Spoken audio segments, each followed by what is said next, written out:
కవిత బెయిల్‌ని కూడా ఒకటి అడ్డు పెట్టుకొని కవిత బెయిల్ వచ్చిన తర్వాత చూడమ్మా, కవితకి ఎవడు అవునన్నా కాదన్నా కొంతకాలం తర్వాత బెయిల్ ఇవ్వక తప్పదు. ఈ దేశంలో ఉన్నటువంటి క్రిమినల్ జ్యూరిస్ప్రుడెన్స్ ప్రకారంగా ఒకవేళ స్పీడీ జస్టిస్ అనేది భారత రాజ్యాంగము పౌరులకు ఆర్టికల్ 21 ద్వారా ఇచ్చినటువంటి ఒక రాజ్యాంగపరమైన హక్కు. ఇప్పుడు దాదాపు 5 నెలలుగా జైల్లో ఉంది. ఇంకెంతకాలం ఉంటది? ఆ నేరం నిరూపణ అయినా గానీ ఆమెకు దాదాపు ఒక 3, 4 సంవత్సరాల జైలు శిక్ష పడతది. అందులో దాదాపుగా 1/3 ఆల్రెడీ అయిపోయింది కాబట్టి ఖచ్చితంగా ఆమెకు బెయిల్ ఇవ్వాల్సిందే. ఈవెన్ మర్డర్ కేసులలో బెయిల్ ఇస్తారమ్మా 3 నెలల తర్వాత. క్రిమినల్ ప్రొసీజర్ కోడ్, పాత ప్రొసీజర్ కోడ్‌లో సెక్షన్ 161, 167(2) కింద అంటే లైఫ్ ఇంప్రిజన్మెంట్ గానీ, డెత్ పెనాల్టీ గానీ పడేటువంటి నేరాలలో 90 రోజుల లోపల, అంతకంటే తక్కువ శిక్ష పడేటువంటి నేరాలలో కూడా 60 రోజులలో పోలీసులు ఖచ్చితంగా ఇన్వెస్టిగేషన్ కంప్లీట్ చేసేసి ఛార్జ్‌షీట్ ఫైల్ చేయాలి. లేకపోయిన పక్షంలో పోలీసులు ఫెయిల్ అయితే అప్పుడు వాళ్ళకి ఆటోమేటిక్‌గా as a matter of right default bail వస్తది. సో, కాబట్టి ఇందులో కవిత కోసమని కేసీఆరో లేకపోతే కేటీఆరో, హరీష్ రావో పోయి కేంద్రం పెద్దలతో రాజీ పడుతున్నారు అనే మాట అది డొల్ల మాట. సో, దాన్ని ఎవడు నమ్మట్లేదు. ఇప్పుడు ఆల్రెడీ మనోజ్ సిసోడియాకి బెయిల్ ఇచ్చినారు.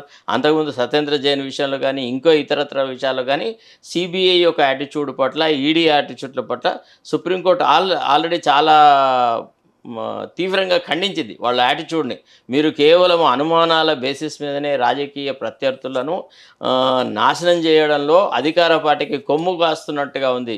You are becoming rather a mouthpiece of the ruling party in the centre అన్నటువంటి మాట మాట్లాడినారు.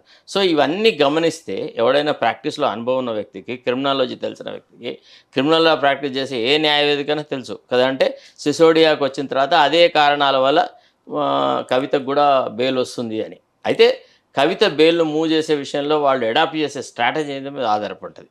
అప్పుడు సిసోడియాకున్న పరిస్థితికి కవిత పరిస్థితులలో చాలా గణనీయమైన మార్పు ఉంది. వాళ్ళు ప్రాపర్ స్ట్రాటజీతో కనుక ఒకవేళ వాళ్ళు హైకోర్టులో బెయిల్ అప్లికేషన్ అంటూ వేసుకుంటే తప్పకుండా ఆమెకు బెయిల్ వచ్చే అవకాశాలు ఉంటాయి. అయితే ఇక్కడ ఇంకొక విషయానికి వస్తే కనుక దాదాపు కవిత మీరు అన్నట్టు జైలుకెళ్ళి 5 నెలలు అవుతుంది. సో, తిహార్ జైల్లో ఇంతవరకు అంటే ఇన్ని రోజులు ఎంక్వైరీ చేసినా, ఇన్ని రోజులు జైల్లో ఉన్నా ఒక్క నిజం కూడా బయట పెట్టలేకపోయారు. ఎందుకని? ఇదంతా కుమ్ముక్కు రాజకీయాలమ్మా. ఇప్పుడు మనకి సామాన్య ప్రజలకు బీజేపీ వేరు, బీఆర్ఎస్ వేరు, కాంగ్రెస్ వేరు అని అంటాం కానీ ఈ రాజకీయ నాయకులు అందరూ వీళ్ళంతా బంధువులే, కౌరవ పాండవులే, వీళ్ళు అన్నదమ్ముల పిల్లలే. విన్నారా లేదా? ఈ ప్రతిపక్ష పార్టీలు కూడా ఇవాళ కొట్లాడుతున్న వాళ్ళు అధికార పక్షంలో ఉన్నవాళ్ళు వీళ్ళంతా అన్నదమ్ముల పిల్లలే, వీళ్ళ బంధువులే అన్ని పార్టీలలో ఉన్నారు. ఇప్పుడు కిషన్ రెడ్డికి రేవంత్ రెడ్డి వాళ్ళ బ్రదర్కి మధ్య పూర్తి బంధుత్వం ఉంది, వాళ్ళ మధ్య రిలేషన్షిప్ ఉంది. అట్లనే బీజేపీలో ఉన్నది చాలామంది నాయకులకు కాంగ్రెస్ వాళ్ళతో బంధుత్వం ఉంది. అట్లనే బీఆర్ఎస్లో ఉన్నటువంటి నాయకులకు చాలామందికి కాంగ్రెస్ నాయకులతోని బంధుత్వం ఉంది. లేకపోతే కత్తులు చూసుకొని ఇప్పుడు ఈ క్షణంలోనే కత్తి పెట్టి తల ఖండిస్తా అన్నంత వీర లెవెల్లో మాట్లాడిన వాళ్ళు అధికారులకు వచ్చిన తర్వాత కాళేశ్వరం మీద ఏమైనా ఎంక్వైరీ చాలా సీరియస్గా జరిపారా?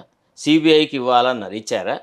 ఏదో ఒక రిటైర్డ్ జ్యుడిషియల్ ఆఫీసర్తోని ఏదో జ్యుడిషియల్ ఎంక్వైరీ అని పెట్టినారు. అంటే ఈ అవినీతిని పారదోలడంలో విషయంలో కానీ, అధికార దుర్వినియోగం చేసిన వాళ్ళ పట్ల శిక్షలు పడేలాగా కృషి చేయడంలో కానీ రేవంత్ రెడ్డి ప్రభుత్వానికి చిత్తశుద్ధి లేదు అనేది తేలిపోయింది కదా.